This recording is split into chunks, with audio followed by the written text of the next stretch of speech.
మార్చి మార్చి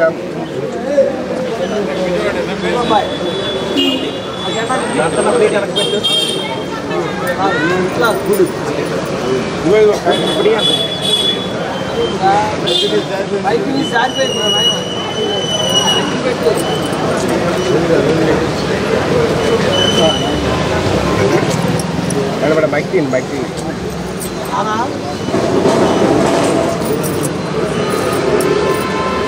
भारत माता की जय, भारत माता की जय, भारत माता की नरेंद्र मोदी गाరి నాయకత్వం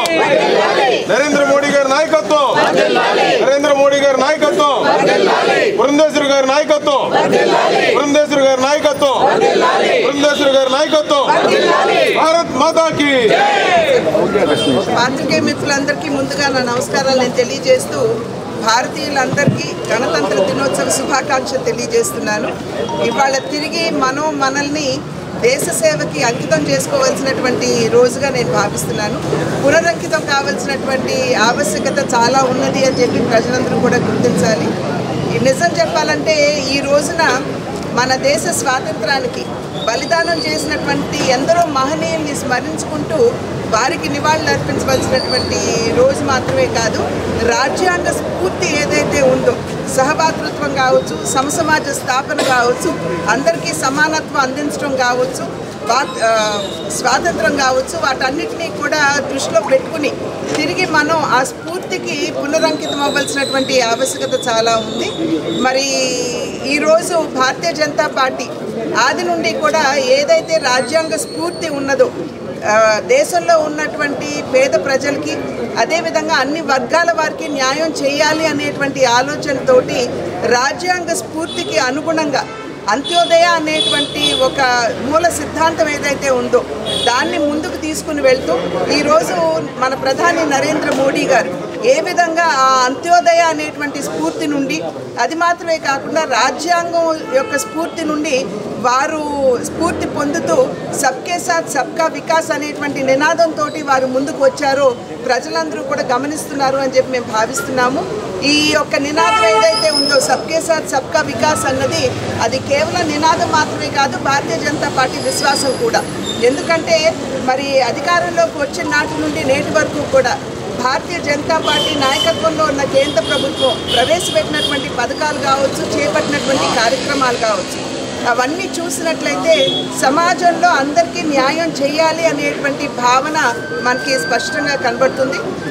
దానికి విరుద్ధంగా ఇవాళ రాష్ట్రంలో ఉన్నటువంటి పరిస్థితుల్ని కనుక చూసినట్లయితే మనకి ఆ రాజ్యాంగ స్ఫూర్తి ఏదైతే ఉందో సమసమాజ స్థాపన అని చెప్పి మనం అంటున్నాము, కానీ రాష్ట్రంలో ఏ వర్గం వారికి కూడా న్యాయం చేయనటువంటి పరిస్థితిని ఇవాళ మనం రాష్ట్రం చూస్తున్నాం. వాక్ స్వాతంత్రం ఇవాళ మన రాజ్యాంగం మనకి ఇచ్చినా కూడా ఇవాళ ఎవరైనా సరే ప్రభుత్వం తప్పు చేస్తుంది అని గళం విప్పినట్లయితే, విధాన లోపాలను ఎత్తి చూపినట్లయితే, రాష్ట్రంలో జరుగుతున్నటువంటి అవినీతి మీద గళం విప్పినట్లయితే వెంటనే వారి మీద కేసులు పెట్టి వారిని జైళ్ళకి పంపించి ఇబ్బంది పెట్టేటువంటి పరిస్థితిని మనం రాష్ట్రంలో చూస్తున్నాం. అదేవిధంగా ప్రజలు for the people, by the people, of the people అని అంటారు. అంటే ఏ ప్రభుత్వం అయినా సరే ప్రజాసేవకి అంకితం అవ్వాలి అని చెప్పి మన రాజ్యాంగం తెలుపుతుంది.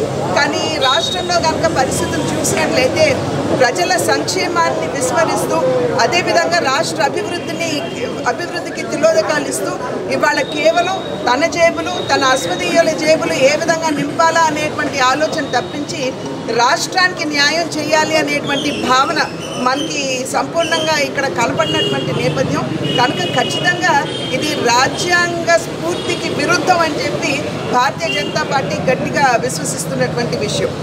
మరి ఇదే అవకాశాన్ని పురస్కరించుకుని ఇవాళ పద్మవిభూషణ్ అవార్డు గ్రహీతలుగా ఉన్నటువంటి పెద్దల వెంకయ్యనాయుడు గారికి, అదేవిధంగా చిరంజీవి గారికి, మరి పద్మ అవార్డు గ్రహీతగా ఉన్నటువంటి ఉమామహేశ్వరి గారికి, వారి ముగ్గురికి కూడా అంటే తెలుగువారు అందరికీ నేను శుభాకాంక్షలు తెలియజేస్తూ ప్రత్యేకించి మన వారికి హృదయపూర్వకంగా నేను శుభాకాంక్షలు వారికి కూడా తెలియజేస్తున్నాను. దేశ ప్రజలకి ముఖ్యంగా తెలుగు ప్రజలందరికీ కూడా 75వ గణతంత్ర దినోత్సవ శుభాకాంక్షలు.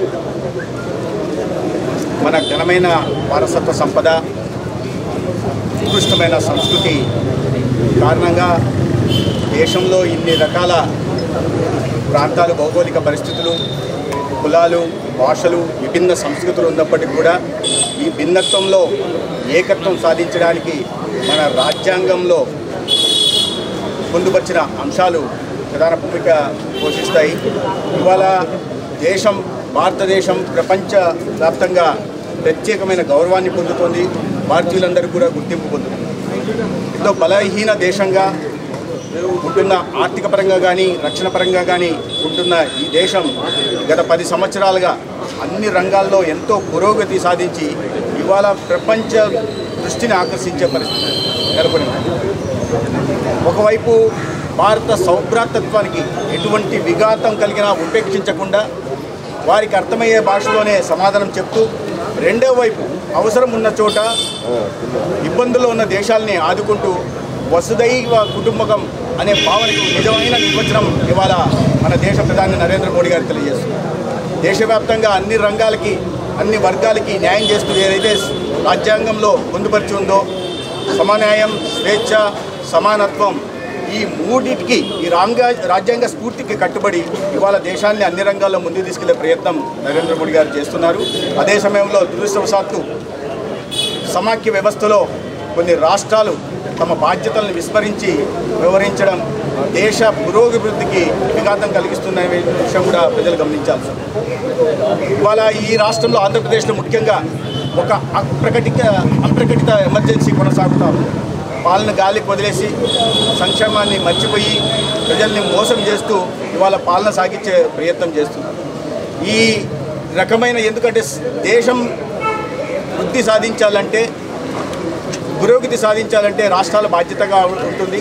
ఈ సందర్భంలో దేశ ప్రజలకి, రాష్ట్ర ప్రజలకు కూడా నేను చేస్తున్న విన్నపం ఏంటంటే, రాజ్యాంగ స్ఫూర్తికి కట్టుబడి మనం అందరం కూడా మళ్ళీ ఏదైతే ఈ థీమ్ తీసుకున్నామో, ఇవాళ వికసిత భారత్ ప్రజాస్వామ్యానికి మాతృక అనే థీమ్ తీసుకున్నామో, వీటిని ప్రపంచానికి తెలియజేయాల్సిన అవసరం ఉంది. ఒక వికసిత్ భారత్ని, అభివృద్ధి చెందిన భారత్ని మనం అందరం కలిసి సమిష్టిగా నరేంద్ర మోడీ గారి నాయకత్వంలో నిర్మించుకోవాల్సిన అవసరం ఉంది.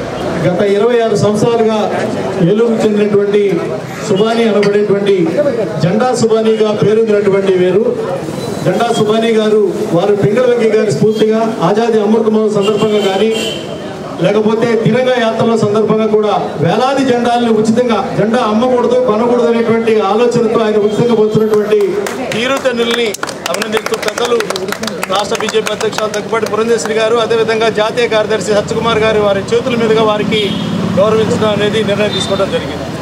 భారత్ మాతా కీ, భారత్ మాతా కీ, భారత్ మాతా కీ, భారత్ మాతా కీ, భారత్ మాతా కీ, మాతరం మాతరం వందే మాతరం, మాతరం మాతరం వందే మాతరం, మాతరం మాతరం వందే